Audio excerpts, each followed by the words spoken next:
FYISC Chapter 4, Types of Economies. Part 5, Capitalism. 1. Definition of capitalism or capitalistic economy. A capitalistic economy is an economy in which productive resources are owned by private individuals who use these resources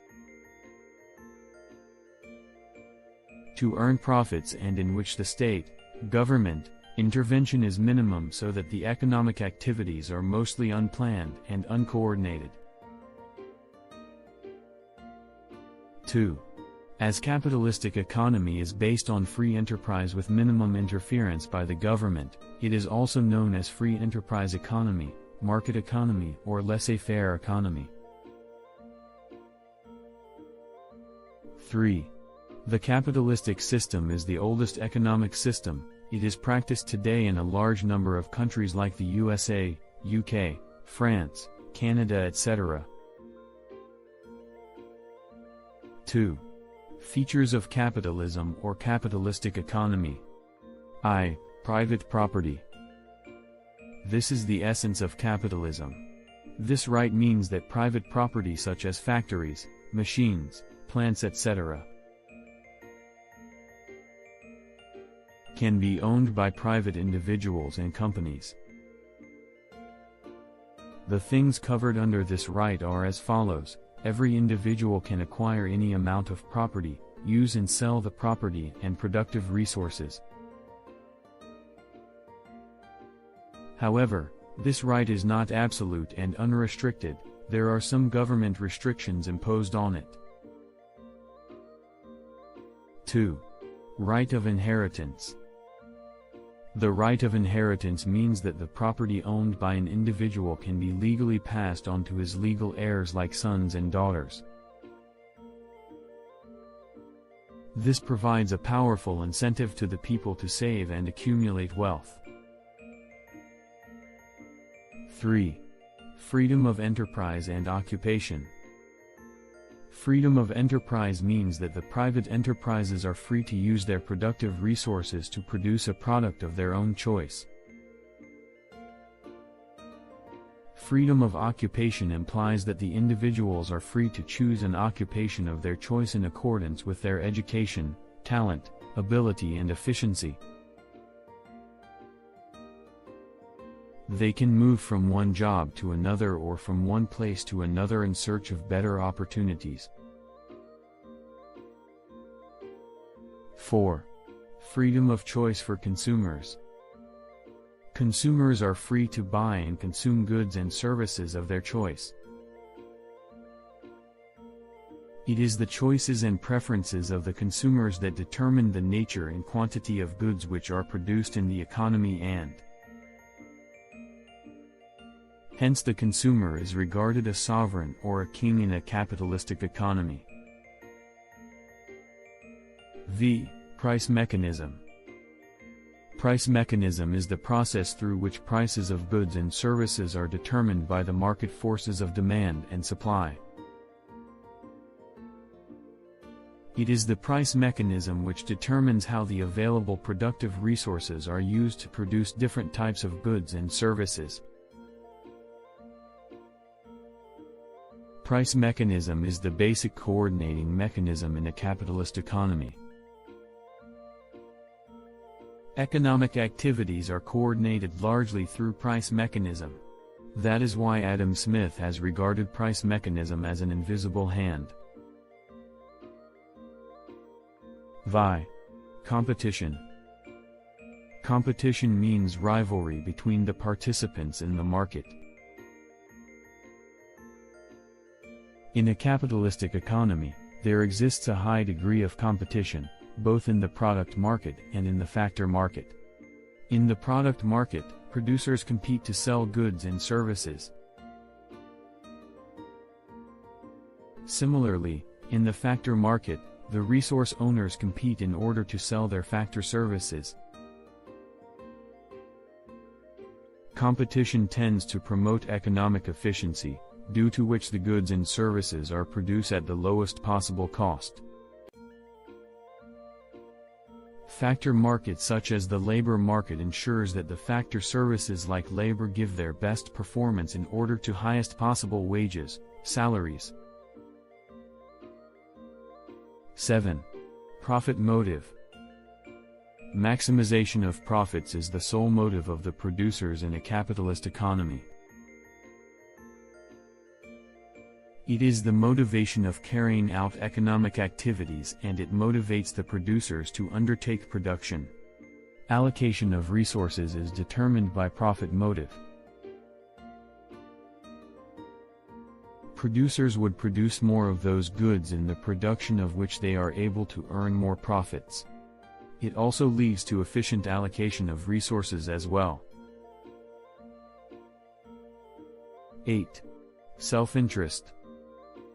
Everyone is guided by self-interest in his economic pursuits.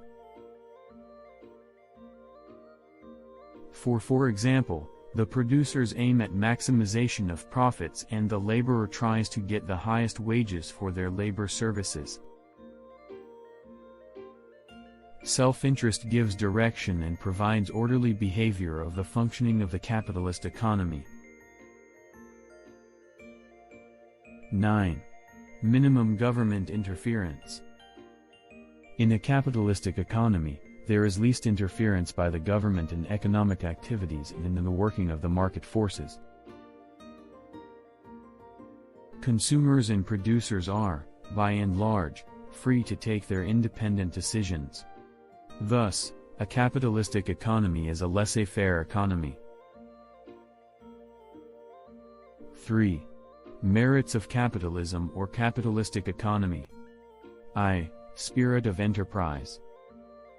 Force of profit motive has infused the spirit of enterprise and risk-taking in the individuals.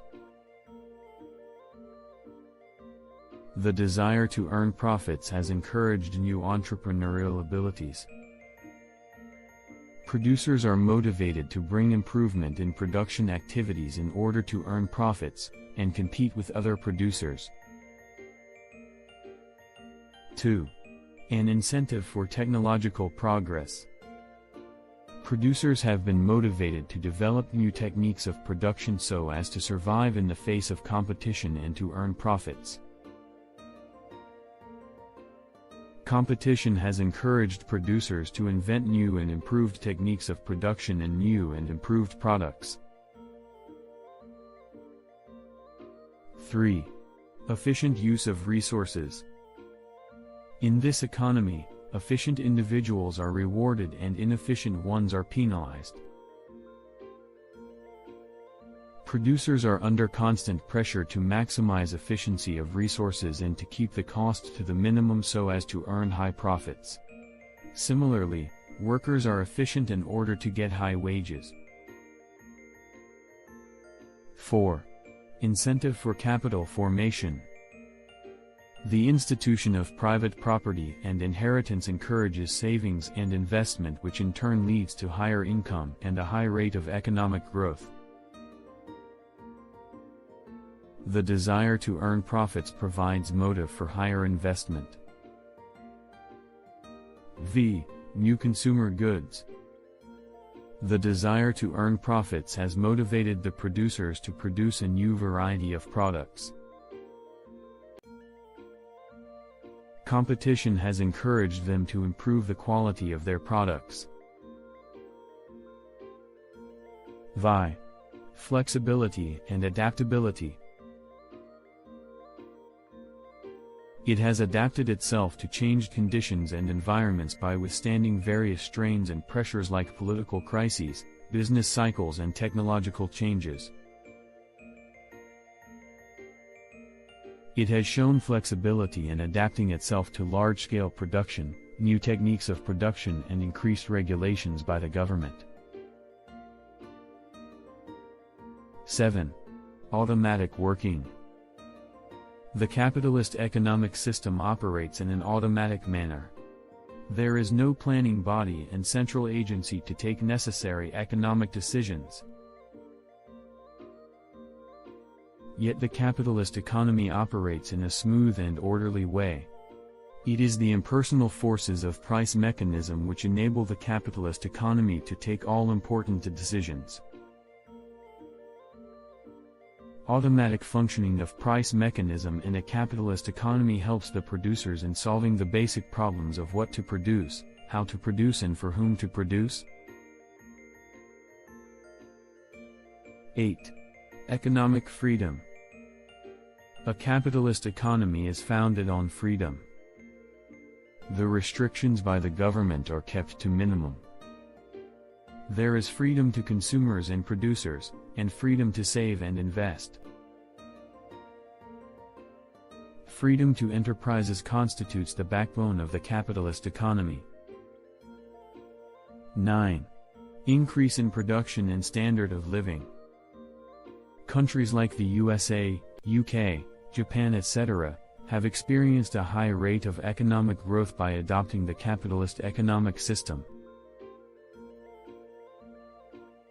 The capitalist economies of the world have become affluent economies. People in the capitalist countries today enjoy higher income, higher standard of living, more luxuries, and more leisure. Expansion of international trade. It advocates free trade and global economic interaction between countries. In view of this philosophy, international trade and global economic interaction have expanded. 4. Demerits of capitalism or capitalistic economy. I. Inequalities of income and wealth. In a capitalist economy, one would witness prosperity along with acute poverty, multi-story buildings along with slums. This inequality is inherent in the capitalist system because of the institution of private property, the right of inheritance and concentration of productive forces in the hands of a small minority. 2. Class struggle. There is a class struggle among various groups, particularly between the capitalists and the workers. Class struggle is a direct consequence of inequalities in the capitalist economic system between the rich and the poor. There is constant hostility, struggle and animosity between these two groups in the form of strikes, lockouts etc. This adversely affects the functioning of a capitalist economy. 3. Economic instability. Economic instability arises because there is no coordinating agency. There is always the possibility of overproduction or underproduction, booms and depressions, inflation and unemployment. These economic fluctuations can cause a lot of human misery and sufferings. 4. Misallocation of resources. The capitalist economic system has led to misallocation of resources. In a capitalist economy, the rich people have more purchasing power and therefore